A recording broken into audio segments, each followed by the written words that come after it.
quelle est la meilleure organisation? Je posais à l'instant la question, est-ce que ça doit rester une France très jacobine, de haut en bas, avec les professions de santé qui vaccinent, ou bien vous souhaitez prendre une part très importante dans ce dispositif? Bonjour. Tout d'abord, j'ai le souvenir de la vaccination sur la H1N1, puisque j'étais au gouvernement. J'étais quasiment tous les matins auprès de Nicolas Sarkozy avec Roselyne Bachelot pour évoquer cette question. Et très clairement, il y avait une erreur qui avait été commise, et je suis totalement d'accord avec Michel Chassaing, qui avait été celle de bâtir un modèle avec des centres de vaccination.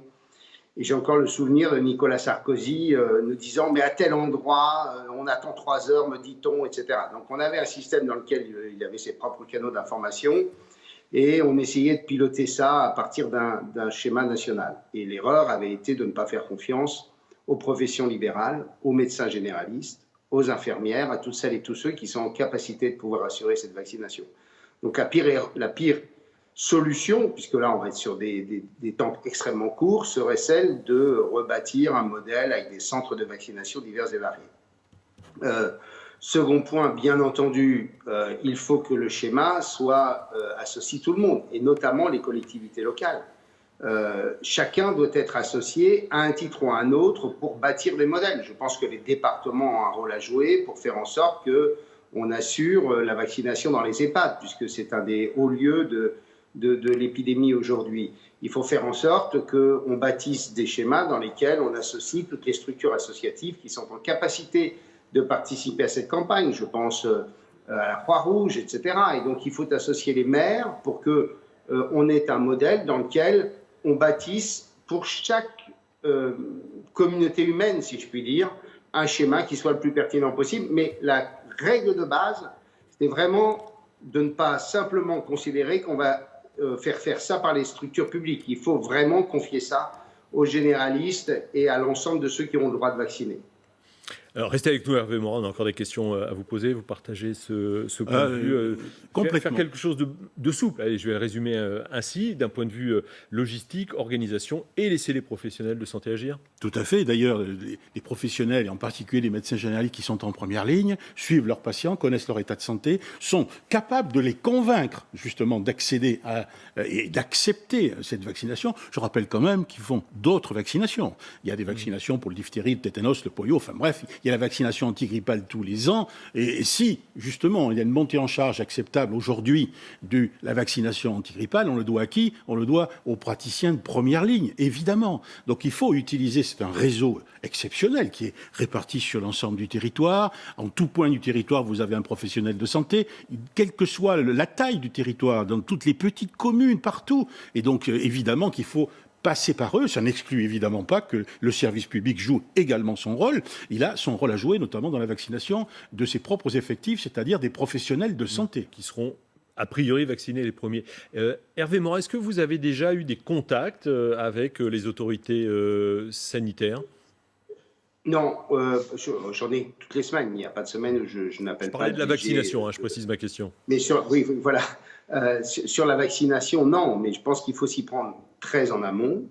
On a raté 2 fois de suite la première vague, puis le déconfinement. Il faut que cette fois-ci, on soit à la hauteur. Je veux dire, d'abord l'exécutif, puisque c'est lui qui a la main sur le sujet.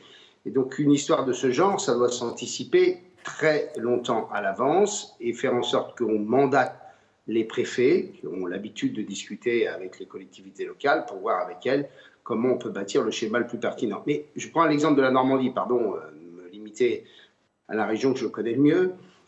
Nous avons financé énormément de maisons de santé. Aujourd'hui, on a 70 maisons de santé qui ont été financées sur toute la région, avec à chaque fois des professionnels de santé, que sont des infirmières, des médecins généralistes, etc., qui occupent ces maisons de santé.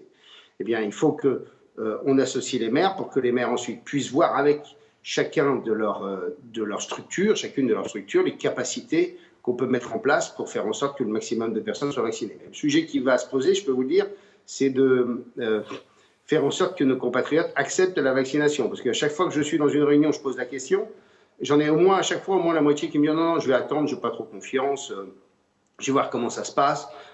Donc le risque, c'est plutôt de voir une partie de nos compatriotes refuser cette vaccination. J'ai le souvenir que pour H1N1, le chef d'état-major des armées m'avait demandé de me faire vacciner pour que nous puissions convaincre les militaires ensuite qu'il fallait le faire. Donc on va avoir un peu de boulot de conviction.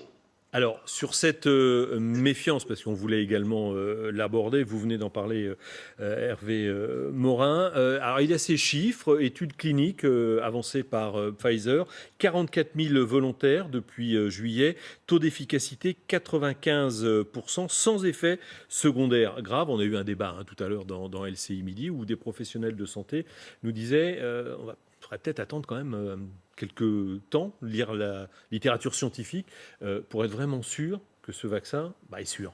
Qu'est-ce que vous en pensez? Cette méfiance, quand on entend des professionnels de santé parler ainsi. Écoutez, il y a déjà suffisamment de méfiance parmi la population, parmi nos patients, sans introduire nous-mêmes un doute auprès d'eux quant à l'utilité de la vaccination. Je crois que là-dessus, ça ne se discute pas. Vous vous ferez vacciner, vous? Oui. Absolument, absolument. Et dès les premiers jours. Et comme d'ailleurs je l'avais fait pour la grippe H1N1. Donc évidemment, et comme je le fais pour la grippe chaque année. Et donc nous invitons évidemment nos patients à le faire. Donc le moins qu'on puisse faire nous-mêmes, c'est de le faire pour nous-mêmes et nos familles et nos entourages. Et donc moi je suis assez favorable personnellement à ce que la vaccination soit obligatoire pour les professionnels de santé. C'est quand même le uniquement minimum. pour les professionnels de santé. Non, je n'ai pas dit pas uniquement, mais au moins pour eux. Oui, non, mais Alors après, est-ce qu'il faut l'étendre à d'autres? certains... Je ne pense pas que l'obligation vaccinale soit de nature, si vous voulez, à convaincre plus la population de se faire vacciner. Je ne crois pas. Je crois plutôt aux vertus du dialogue et d'essayer de les convaincre. Je pense plutôt à ça. L'obligation, c'est à mon avis, il y aurait évidemment ceux qui prendraient un malin plaisir à s'y opposer. Enfin bref, il y a suffisamment de vaccinos-sceptiques dans ce pays. On l'estime à peu près à 50%. On détient quand même le record, pas mondial peut-être, mais au moins européen en la matière. Donc il n'y a pas de quoi être fier de cela. C'est à nous de convaincre. Il est vrai qu'on a une histoire avec le sang contaminé, enfin un certain nombre de choses, les aléas de la vaccination, de l'hépatite B, souvenez-vous. Enfin bref, on a tout ça derrière nous. Je crois que là, franchement, on est face à un défi qui est absolument considérable.